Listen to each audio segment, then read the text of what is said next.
Ladies and gentlemen, boys and girls, it's Diego with the beautiful Karina, my lovely prometida. And we're waiting for our K1 visa to get adjudicated at the Service Center in California, US of A. Our NOA1 letter is dated April 18th, 2022, so we are technically in month 13. Now, Karina is from Caracas, Venezuela, but she is a legal resident of Bogota, Colombia. And I live in the Panhandle of Florida, near Pensacola, north of Navarre Beach. And Navarre Beach is where we're gonna get married. I got all the plans in place. Captain Bill is gonna be our wedding officiant, and he's all excited. He can't wait to adjudicate our wedding. We're just waiting on the visa, you know. So let's say I'm seeing lots and lots of visas getting approved. NOA2s are coming in the mail for lots of folks. So let's talk about what you need to bring, what documents you must bring to your U.S. Embassy visa interview. Come on along. This is very important. Okay, please pay attention, take notes. Now, when you get ready for your visa interview, ladies and gentlemen, boys and girls, and kiddies, don't forget this is K1, K2, or CR1 visa interviews. You must make a checklist from this video so you don't forget anything for your visa interview. Number one, you're going to need to bring your passport, Miss Beneficiary, Mr. Beneficiary. Your passport needs to be unexpired unless you are from the great country of Venezuela. Then the U.S. Embassy will accept an expired passport. So bring your passport with you, and for your children, for the K2, they need a passport also. If you are in Brazil, the passport must have at least 8 months on it of expiration, and everybody else, it must have 6 months or greater. But 8 months or greater for Brazil. Once you schedule your visa interview, you will have to fill out a DS-160 for every applicant. So if you have your beneficiary and 2 children, that will be 3 DS-160s you have to fill out, and you have to pay for 3 visa fees. Print the DS-160s, the copies, and the confirmation pages. You will have to bring these to your visa interview. That includes the MRV Receipt too, which is when you pay for your K1 visa or CR1 visa, when you pay for the visa, get a receipt, bring that with you to the visa interview. It's called a MRV slip, okay? Now, you must bring Miss Beneficiary, Mr. Beneficiary, your sponsors, W-2s, 1099s, 1040s, and tax transcripts for the past 3 years, at a minimum. Please take notes, ladies and gentlemen, boys and girls. If you want to freeze the video and write this stuff down, I highly recommend it. You must bring the appointment confirmation letter from the U.S. Embassy to your visa interview. Miss Beneficiary, Mr. Beneficiary, you must bring your original birth certificate translated into English by a certified translator, okay? You must bring your original birth certificate plus any children. Now, children will, bring their birth certificate translated into English plus a baptismal certificate. For example, in the Philippines, you may want to bring along your baptismal certificate. Now, don't forget, you must get police certificates. Police certificates for every country that your beneficiary has lived in for 6 months or more, or worked in. Karina lived and worked in Venezuela. She left Venezuela in 2018, relocated to Colombia. We have police certificates for Venezuela and Colombia, translated into English by a certified translator, okay? And police certificates are good for 2 years from the expiration date. 2 years. So if the expiration date is April 2023, then they're good till April 2025. Don't forget, you must get a medical exam, Miss Beneficiary, Mr. Beneficiary, from an approved civil surgeon approved by the U.S. Embassy. So if you are in Brazil, you go to the Brazil U.S. Embassy website or go to the State Department website, and you can find which doctors are authorized by the U.S. Embassy to conduct the medical exam for you and your for your children, for K2, and you bring the unopened sealed medical exam for you and your children to the visa interview, okay? You must bring the Declaration of Financial Support, Form I-134. the original I-134 signed in black ink, not scanned, not emailed, not photocopied. The original I-134 filled out by your sponsor, signed and dated in black ink with 0 errors. The original.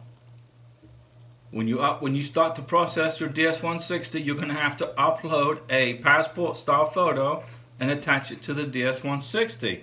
And talking about photos, you will also need 2 to 4 passport style photos of you, Miss Beneficiary, and of your children for K2.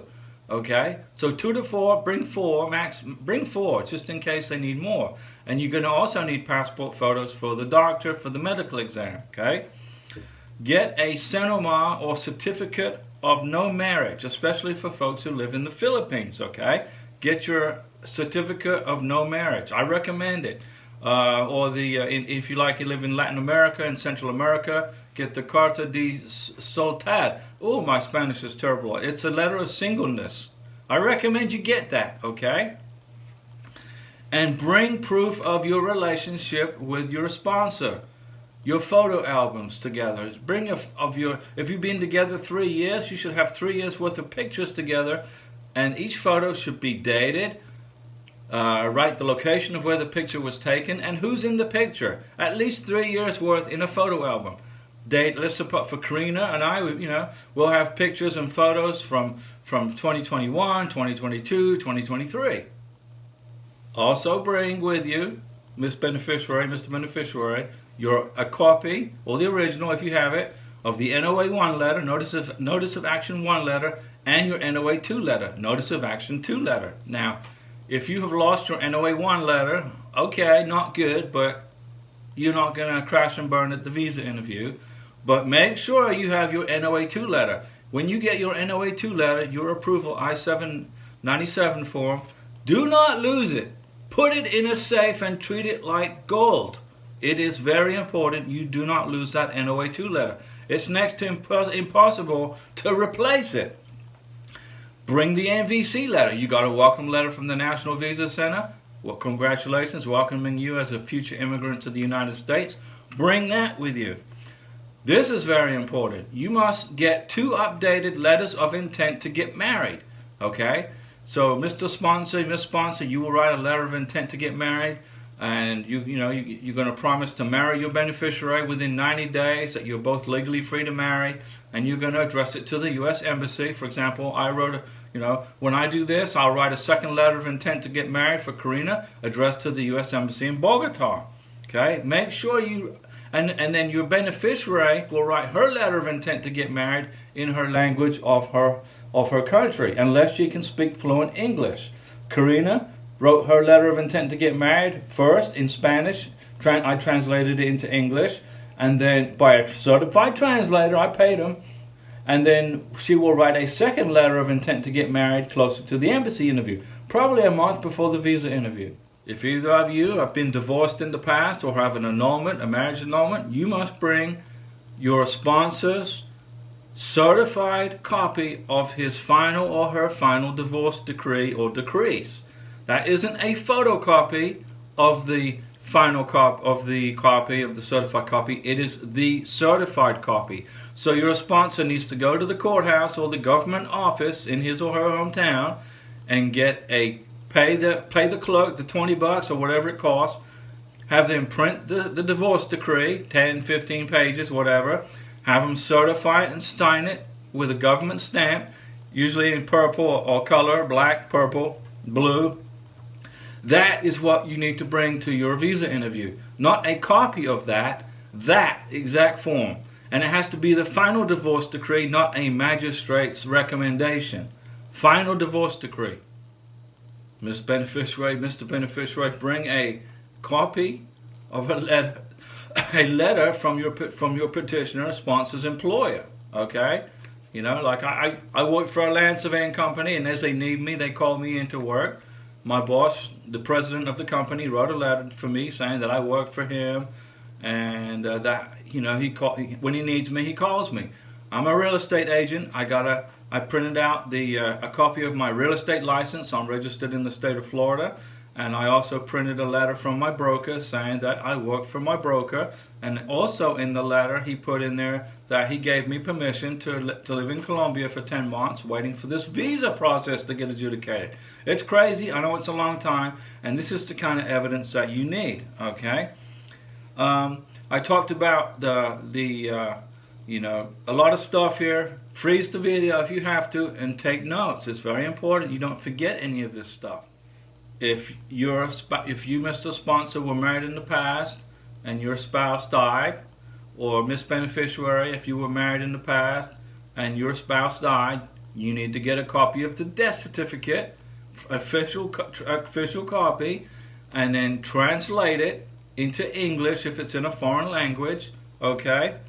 And if you plan on leaving your country, for example, in South America, if you want to leave South America with a child under 18 whose one of parents died, okay? If let's suppose your beneficiary's past husband died, you get a copy of the death certificate, certified, and you must get it apostilled, okay? You must get it apostilled because you will not be able to leave the country with your child who's under 18 if you don't, and his dad or mom died, and you have a copy of the death certificate in your hand, but it must be apostilled so that the immigration officer at the airport will let you pass. Or if both parents, okay, are together, then you're going to need a letter of permission letter from the father or the mother for the child to leave the country. But you don't need to bring that to the embassy interview. That's just extra information. So let's suppose your visa interview is on December 1st, 2023.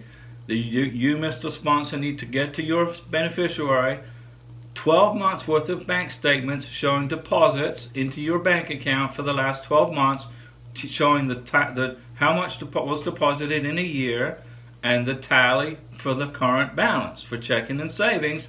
And then that number is going to match the number that you put on your declaration of financial support for bank statement, checking and savings, if you need to include that because you may not quite have enough income, okay? So it's very important that you prove to immigration, the consular officer, where your dollars are coming from and how much and what is your current balance. And also pay stubs, okay? If you have the direct deposit evidence into your bank from your bank accounts, bank statements, also bring pay stubs if you get them. You may not get pay stubs. You may just be direct deposit, okay? But if you have pay stubs, bring at least 6 months worth of pay stubs with you. And for the kiddies who are getting the K2 visa, okay, they're going to need to bring to their visa interview with you, Miss Beneficiary, Mr. Beneficiary, their original passport, unexpired, okay? Passport photos, 4 minimum. Birth certificate, translated into English by a certified translator, the DS-160, the appointment letter for the visa interview, the confirmation letter, the MRV fee where you paid for the DS-160 for the visa, the medical exam in an unsealed in a sealed envelope, not unsealed, in the sealed envelope, and a baptismal certificate, which normally would apply to folks in the Philippines. Now this is the stuff that you must bring with you to your visa interview. Plus, an additional, bring a complete copy of your K1 visa package that your sponsor sent to the lockbox in Dallas and then to the service center. If you have it, okay, but I recommend you bring it. Now when you show up for your visa interview, dress business casual, kind of business casual like this. You don't have to wear a suit and tie, but a business dress or slacks for the ladies, business attire for the gentlemen. And I'll make a video on the process at the visa interview, but this video is all primarily about what documents you must bring with you to your visa interview to ensure a successful, error-free processing without any hurry up and wait because you forgot something. Don't forget the tax transcripts, the 1040s, the W-2s, the 1099s, okay? And if you just paid your taxes, and you can't get a copy of the tax transcript, bring your 1040 and then contact the IRS, through the online number that I give you in another video and order your tax transcript. you'll get a letter from the IRS that says there's no record of it. That's okay. Bring that with your 1040, and that way you can show the immigration officer, I just paid my taxes. The IRS hasn't updated my records yet. Okay, ladies and gentlemen, boys and girls, hang in there. Soon you will get your K1 and K2 visas and your passports, and we will see you soon in the United States of America in an aeroplane flying from whatever country it is you're watching this video from. And thanks for watching. This YouTube channel is for you. It's all about you. I've been there and done it before, okay? I know the process. I'm not an attorney. I'm not an immigration attorney. This isn't any legal advice. This is helpful information from one American K1 visa experiencer to you, okay? And don't forget also, on Saturday and Sunday at 5 p.m. I do Central Time, I do the live stream, and I'm going to do it Wednesdays at 5 p.m. Central Time, US time also. So you guys can ask me questions 3 days a week now. Okay, I'll talk to you later. See you later. Bye.